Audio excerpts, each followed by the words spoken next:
என்னோட previous video பார்த்தவங்களுக்கு தெரிஞ்சிருக்கும். நான் மினிமலிஸ்ட்ல இருந்து சில சீரம்ஸ்லாம் பை பண்ணியிருந்தேன். 1000 ருபீஸ் மேல பை பண்ணதுனால இந்த மினிமலிஸ்டோட ஆன்டி டேண்ட்ரஃப் ஷாம்பு எனக்கு ஃப்ரீயா கொடுத்திருந்தாங்க. இவ்வளவு நாள் சும்மா தான் வீட்ல கிடந்தது. ஆனா இப்போ எனக்கு டேண்ட்ரஃப் வர ஸ்டார்ட் ஆயிடுச்சு. நான் எப்படி கண்டுபிடிச்சேன்னா, என் தலையில பொதுவா ஈறு பேன் எதுவுமே இருக்காது. ஆனா தலை ரொம்ப இச்சிங்கா இருந்துச்சு. சொரியும் போது பவுடர் மாதிரி கொட்டுச்சு. என்னால முடிஞ்ச வரைக்கும் சீப்பை யூஸ் பண்ணி என்னோட டேண்ட்ரஃப் உங்களுக்கு காட்டியிருக்கேன். ஆனா வீடியோல லைட்டா தான் தெரிஞ்சுது.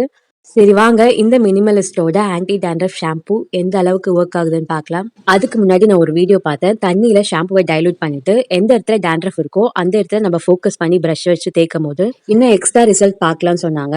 ஆனா பிரஷ் வச்சு தேய்க்க எனக்கு சுத்தமா வாட்டமே வரல. என்னோட கையை வச்சுதான் ஸ்கேல்ப்ல நல்லா மசாஜ் பண்ணிட்டு ஹேர் வாஷ் பண்ணேன். அந்த ஷாம்பு வச்சு மசாஜ் பண்ணும் போது எனக்கு கொஞ்சம் பர்னிங் சென்சேஷன் இருந்துச்சு. அப்புறம் நார்மலா ஹேர் வாஷ் பண்ணும் போது எனக்கு முடி கொஞ்சம் கொட்டும். ஆனா இப்போ எக்ஸ்ட்ராவா கொட்டின மாதிரி எனக்கு ஒரு ஃபீல். ஆனா டேண்ட்ரஃப் நல்லாவே போச்சு. உங்களுக்கு ஓகேனா ட்ரை பண்ணி பாருங்க.